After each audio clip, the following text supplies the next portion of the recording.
Morning সকলকে, আশা করি তোমরা সকলে খুব ভালো রয়েছো। তো আমরাও ভালো রয়েছি। ইতিমধ্যে আমি যেটা করছি এখন সেটা হচ্ছে আজকে সানডের বাজার। তো আপনার অবস্থা হচ্ছে এরকম তোমার। আর এখানে এখন চা নিয়ে বসেছি, বিস্কুট আর চা। ধোয়া উঠছে চা দিয়ে, আর মেরি বিস্কুট প্রত্যেক দিনের মতন এখন। আর কাপে লেখা হচ্ছে ক্যাপেচিনো। খাচ্ছি হচ্ছে হার্বাল টি উইদাউট সুগার। যাই হোক, তো দুনটা তো শুরু করে দিলাম। আর আজকে ফ্যান চালিয়েছি, কিন্তু রাত্রিবেলা কালকে সারা রাত কিন্তু ফ্যান ছাড়া শুয়েছি, ফ্যান চালাইনি। কারণ বৃষ্টিটা হওয়াতে না টেম্পারেচারটা একদম কমে গেছিলো। তো ঠান্ডা লাগছিল, তো গরম লাগছিল না। এখন মনে হলো একটু ফ্যানটা চালাই, তো এখন ফ্যান চালিয়েছি। আর বাইরে রোদ দেখা যাচ্ছে না, হয়তো রোদ আছে, এখনো পর্যন্ত বাইরে বেরোয়নি। এই যে পায়েলের বাবা এখন এঁচড় কাটছে।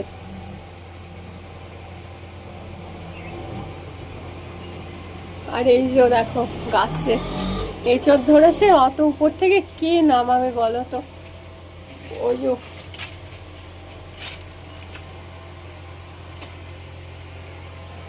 এঁচড়টা নেহাতি খুব একটা ছোট নয়। আরেকটা নাও। হ্যাঁ, আরেকটা নামা, ওই পাশের বাড়ির বৌদি চেয়েছে।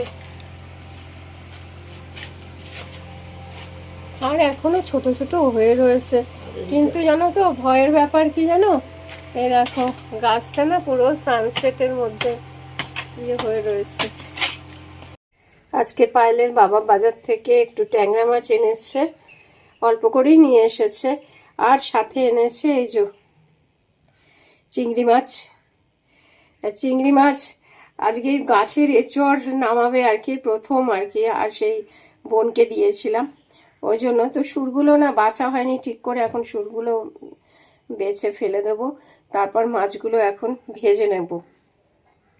আর এখানে মাছে দেওয়ার জন্য আলু কেটে নিয়েছি, আর এখানে সাথে রয়েছে পেঁয়াজ কুচি।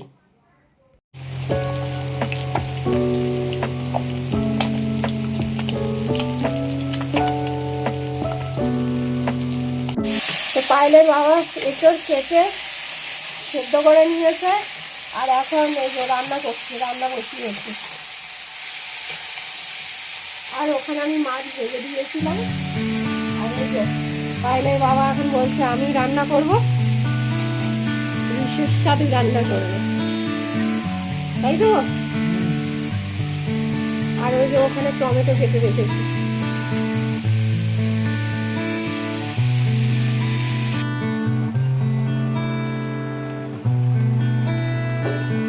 ঠাকুর পুজো করে এখন ঠাকুরের কাছে প্রার্থনা করছি যে সব মনস্কামনা যেন ঠাকুর পূর্ণ করে আমার।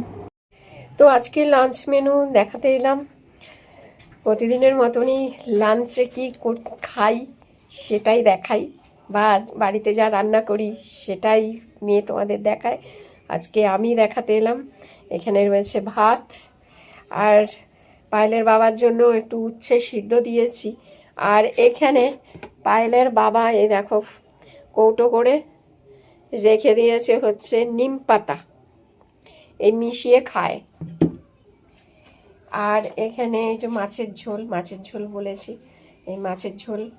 আর এখানে হচ্ছে এঁচড়, আর এখানে একটু ডাল ছিল, তো এখানে রয়েছে ডাল আর আমের চাটনি। সবে মিলে আজকে রান্নাবান্নাটা ভালোই হয়েছে। তো আজকে এটাই আমাদের লাঞ্চ মেনু।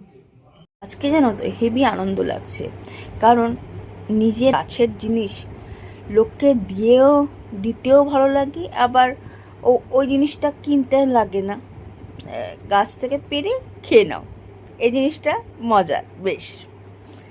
আর আমাদের এই কাঁঠাল গাছটা খুব ভালো ফলন হয় প্রত্যেক বছর, খুব নজর না লাগুক, খুব ভালো ফলন দেয় গো। তো আর আমি এঁচোড়টা খুব ভালো খাই, আমার এঁচোড়টা খুব ভালো লাগে। পটল গরমকালে খায়, সজনে ডাঁটা আর পটল, কিন্তু ওটার থেকে না আমি এঁচোড়টা বেশি ভালো খাই। বাট ওই কাটার জন্য বিশেষ হয় না আমাদের ঘরে। তোমরা দেখবে যে মা বিশেষ করে না, কে কেটে দেবে, ওই জন্যই। কাঁঠাল কাটার একটা খুব ঝামেলার জিনিস আর কি। কিন্তু আমরা খুব এক্সপেক্ট করেছিলাম যে এবারে প্রচুর আম খাবো, কিন্তু এই বৃষ্টিটা হয়ে না খুব অনেক মুকুল ঝরে গেছে, জানো তো। ওই একটা দুঃখ যে কতটা আম হবে দেখা যাক। তো আর আজকে কাটলাম এঁচোড়ের তরকারিটাতে রান্না করেছে, ওফ দুর্দান্ত। এই সিজনেই তো খাই, তো অনেক দিন পর 1 বছর পরে খেলাম, অসাধারণ একটা স্বাদ হয়েছিল। তো আজকের মতো এখানে ভিডিওটা এন্ড করলাম, আর একটা ভিডিও নিয়ে কালকে আবার তোমাদের সাথে দেখা হবে।